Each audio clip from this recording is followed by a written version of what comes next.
The biggest mistake in general that I've made and I'm trying to correct for that is to put too much of a weighting on somebody's talent and not enough on their personality. And I've made that mistake several times. In fact, then I would say, oh, gee, I'm not going to make that mistake again, and then I would make it again. And I think it actually matters whether somebody has a good heart. It really does. I've made the mistake of thinking that sometimes it's just about the brain. How do you choose your team? Well, I suppose honestly that it tends to be gut feel more than anything else. So when I interview somebody, my interview question is always the same. What do you ask? I said, tell me the story of your life and the decisions that you made along the way and why you made them. And also tell me about some of the most difficult problems you worked on and how you solved them. And that question I think is very important because the people that really solved the problem, they know exactly how they solved it. They know the little details. And the people that pretended to solve the problem, they can maybe go one level and then they get stuck. If we lose them. Kids be like, yo, I'm like, how long do you think my prison sentence is going to be? Do you think? Will I see my children? I don't know. but if he loses, it's going to be hard for you to pretend you never supported him. All in. Is it fun? Yeah, it's pretty fun. In the hopefully unlikely event that he loses, there may be some vengeance on me. Were you kidding? I mean, it's possible. SpaceX had to do the study to see if Starship would hit a shark. And I'm like, it's a big ocean, you know. There's a lot of sharks. It's not impossible, but it's very unlikely. And I said, well, you have to, you know, this is, I think, from National Marine Fisheries, one of the, NMF it's called. You know, they were like, well, you have to do the study on whether you can hit a shark. We're like, what? And then we said, okay, fine, we'll do the analysis. And then, well, can you give us the shark data? They're like, no, we can't give you the shark data. We're like, okay, well, then we're in a bit of a quandary. How do we solve this this shark probability issue? And they said, well, we could give it to our Western division, but we don't trust them. And I'm like, am I in a comedy sketch here? And they're worried about the shark density data, like the people who hunt sharks for shark fins somehow getting their hands on this shark data. And so eventually, I think we got the data, and we could run the analysis to say, like, yeah, the sharks are going to be fine.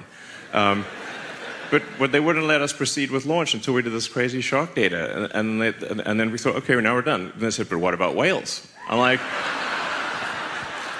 when you look at a picture of the Pacific, what percentage of the surface area of the Pacific do you see as whale? Because look at a picture, I don't see any. It's like, you can't, where's a whale? And honestly, if the ship did hit a whale, it's like, honestly, that whale had it coming, because it's like the odds are so low. You know, it's like Final Destination, the whale edition. It's like fate had it in for that whale, you know. And so we have to do the whale analysis. And it's like, okay, yeah, the whales will be fine too, you know. It goes on. And then there's like, well, what if the rocket goes underwater, then explodes, and then the whales have hearing damage? Like, this is real. This is actually, and we're like, look, if we could make a rocket go underwater and be a submarine, that would be like a feat of physics we could not accomplish, okay? This is not how it works. So anyway, just one like crazy thing after another where, you know, so this is why I'm like really feeling the pain of the overregulation.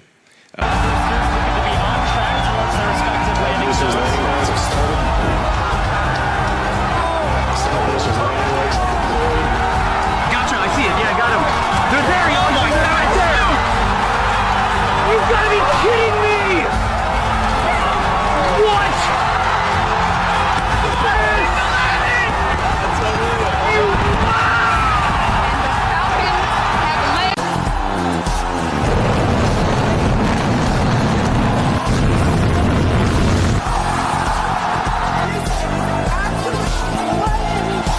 sort of 5-step process. First, make your requirements less dumb. Your requirements are definitely dumb. It does not matter who gave them to you. It's particularly dangerous if a smart person gave you the requirements, because you might not question them enough. Then try very hard to delete the part or process. This is actually very important. If you're not occasionally adding things back in, you are not deleting enough. The bias tends to be very strongly towards let's add this part or process step in case we need it. But you can basically make in-case arguments for so many things. And then only the third step is simplify or optimize. The third step, not the first step. They'll work on optimizing the thing that should simply not exist. And then finally, you get to step 4, which is accelerate cycle time. You're moving too slowly, go faster. But don't go faster until you have worked on the other 3 things first. Gotcha. But you can always make things go faster. And then the final step is automate. Now I have personally made the mistake of going backwards on all 5 steps, multiple times. So I have to repeat this, and you need to do it recursively. Everyone's wrong, no matter who you are, everyone's wrong some of the time. It's very common, it's possibly the most common error of a smart engineer is to optimize a thing that should not exist. Why would people do that? Well, everyone's been trained in high school and college that you got to answer the question, convergent logic. Yep. So you can't tell a professor your question is dumb, you'll get a bad grade. You have to answer the question. Yep. So everyone's basically, without knowing it, they got like mental straitjacket on. That is, they'll work on optimizing the thing that should simply not exist. Is that why you're not on a beach somewhere sipping Mai Tais or White Claws? This is not about like trying to enrich myself. I do not live a life of conspicuous consumption. I work very long hours. I think what Tesla's doing is important to the future. Tesla increases the probability that the future will be good. You need to have things that when you wake up in the morning, you're excited about the future. Why live if it's all about solving problems or being miserable? So they gotta be things that are inspiring, that get you in the heart. That's why I keep doing it. Offer me money. Offer me power. I don't care. I'll say what I want to say, and if the consequence of that is losing money, so be it. If you were back to your 20s, what are some of the things you wish you knew back then? What are some advice you would give to your younger self? Join Tesla would be one thing. I think just try to expose yourself to as many smart people as possible. I don't know, read a lot of books. I think there's some merit to just also not being necessarily too intense and enjoying the moment a bit more. Stop and smell the roses occasionally would probably be a good idea.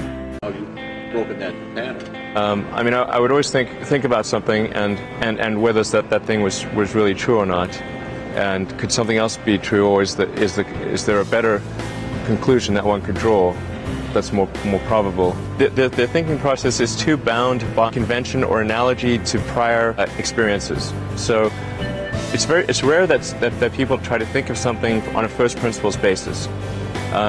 They'll say, we'll do that because it's always been done that way. Or they'll not do it because, well, nobody's ever done that, so it must not be good. But that's just a ridiculous way to think. I mean, you have to build up the reasoning from the ground up, from first principles, as is the phrase that's used in physics. So you look at the fundamentals and construct your reasoning from that, and then see if you have a conclusion that works or doesn't work, and it may or may not be different from what people have done in the past. It's harder to think that way, though. There are a lot of negative things in the world. There's a lot of terrible things that are happening all over the world. Life cannot just be about solving one miserable problem after another. That can't be the only thing. There need to be things that inspire you, that make you glad to wake up in the morning and be part of humanity. Tsiolkovsky, one of the early Russian rocket scientists, the great saying, "Earth is the cradle of humanity, but you cannot stay in the cradle forever."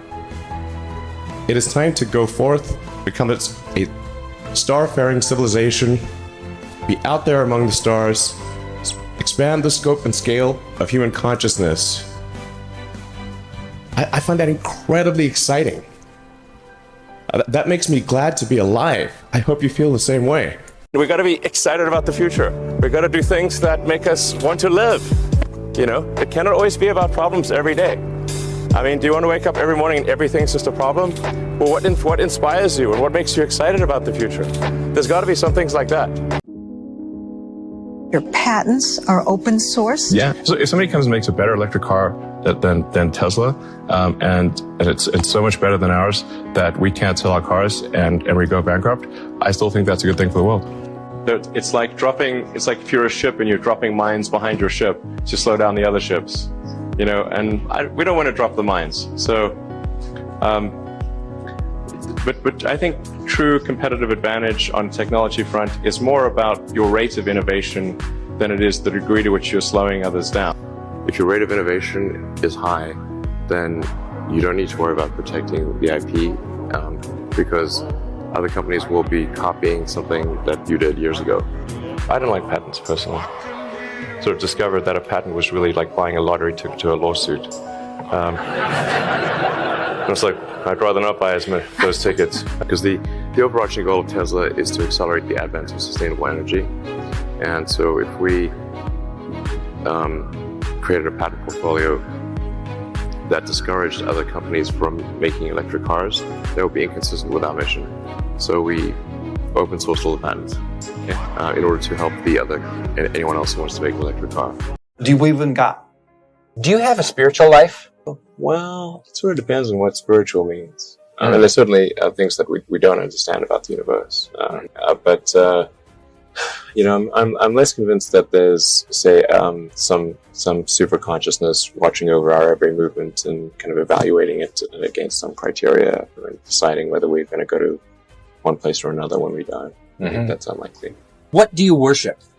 Well, I don't really worship anything, but I do devote myself to the advancement of humanity using technology. And it does beg the question, if there is some super consciousness, where did the super consciousness come from? So I think the most likely explanation is that complexity evolved from simplicity. You know, that the simple elements over time combined to become more complex and arrived at what we are. When I graduated from college, there were 3 areas that I thought would be most impactful to the future of humanity. The 3 were the internet, space exploration, and changing the economy from a mine and burn hydrocarbon-based economy to one which is solar electric, which I think is going to be the primary but not exclusive means of energy and transportation. Have we screwed it up so badly here on this planet that our only hope is to build a new civilization out there? No, not at all. I'm quite optimistic about the future of humanity on Earth. You are? Yeah, absolutely. So what is the benefit to humanity then to inhabit Mars, which is really what is an ambition of yours? Well, I think if you consider 2 paths, one where we're forever confined to Earth and the other where we're a spacefaring civilization out exploring the stars, I think the latter is far more exciting and will result in a richer and more diverse human experience. When I was a kid, I was wondering kind of what's the meaning of life? Like, why are we here? What's it all about? And I came to the conclusion that what really matters is trying to understand the right questions to ask. And the more that we can increase the scope and scale of human consciousness, the better we are able to ask these questions. And so I think that there's certain things that are necessary to ensure that the future is good.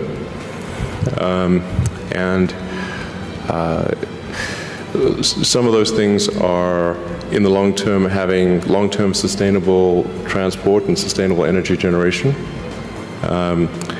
and to be a spacefaring civilization, and for humanity to be out there among the stars and be a multi-planetary species. I think being a multi-planet species and being out there among the stars is important for the long-term survival of humanity, and that's one reason, kind of like life insurance for life collectively, life as we know it. But then the part that I find personally most motivating is that it creates a sense of adventure, and it makes people excited about the future. If you consider 2 futures, one where we are forever confined to Earth until eventually something terrible happens, or another future where we are out there on many planets, maybe even going beyond the solar system. I think that second version is incredibly exciting and inspiring, and there need to be reasons to get up in the morning. You know, life can't just be about solving problems. Otherwise, what's the point? There's got to be things that people find inspiring and make life worth living. But you don't have a watch on. No. Ever? I used to have a watch. What happened? My phone tells the time. If you're like trying to work on something, and like my experience is like it's really hard to if you're trying to figure out what others love but you don't love it, it's really hard to make that great. If you're going to try something innovative, then you're in unexplored territories, so the odds that something will go wrong are pretty high. You know, it's only if you try to do something that is already well understood that little chance of failure, but then it will not be interesting or innovative. So when you work on something, if you fall in love with it, that's a good sign. And then don't worry about if others do. If you do, others will. What was your biggest challenge in life? Biggest challenge in life?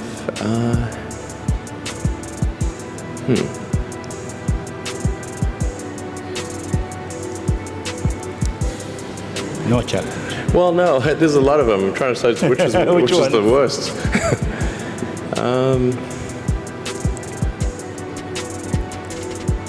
I think just thinking about how to spend time.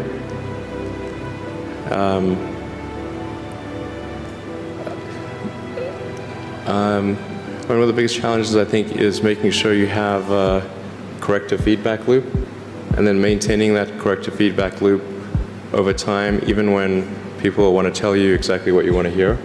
Okay. That's very difficult. Yes. Do I have some time for some questions from the audience?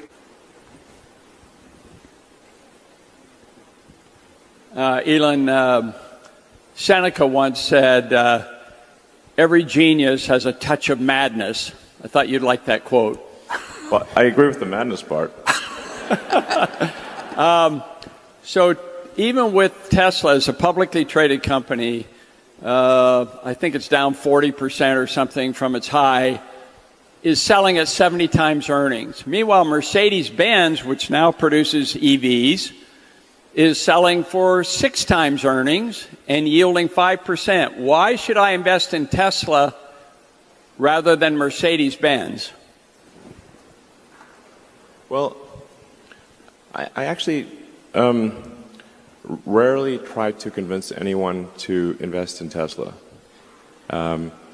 And many times I've recommended people don't invest in Tesla, and I've said our stock is too high, but then people just ignore me and keep buying the stock for some reason. But if I think at a very high level, I'd say that autonomy is an insanely fundamental breakthrough, and no one is even close to Tesla for solving generalized autonomy or generalized self-driving vehicles. No one's even close. With self-driving, as I was talking about earlier, the car becomes, call it roughly 5 times more useful, but it costs the same to build. Now, can you imagine what would happen if a company was doing, we're doing like 25 to 30% gross margins, but suddenly that same thing was 5 times more valuable? What would that do to the value of Tesla and the value of that car? It boggles the mind, actually. So, if you think of net present value of future cash flows, if you actually do the math on that, it's insane. Then there's also the Optimus program, which is our humanoid robot, where we'll leverage our manufacturing expertise and the intelligence we've developed for self-driving to have a useful humanoid robot. Now, the economy is fundamentally GDP per capita times capita. If you no longer have a constraint on capita because of a useful humanoid robot, it is not clear that there's any limit to the size of the economy.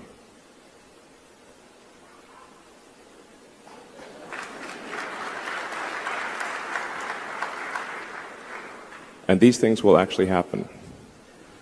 So, There was all of the criticism. There was advertisers leaving. We talked about the economics of X.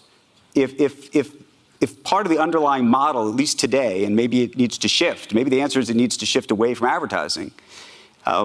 If you believe that this is the one part of your business where you will be beholden to those who have this view, what do you do? F-Y.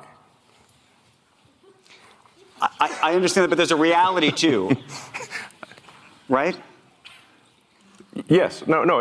I mean, Linda Yaccarino's right here, and she's got to sell advertising. Absolutely. So, totally. No. Actually, what this advertising boycott is going to do, it's going to kill the company. And do you think that and the whole world will know. Once you said you want to die on Mars, why? I don't, to be clear, I don't want to die on Mars. It's like, we're all going to die someday. And if you're going to pick some place to die, then why not Mars? Okay. If we're born on Earth, why not die on Mars? Seems like maybe it'd be kind of exciting. But so I think, given the choice of dying on Earth or dying on Mars, I'd say, yeah, sure, I'll die on Mars. But it's not some kind of Mars death wish. And if I do die on Mars, I just don't want it to be on impact.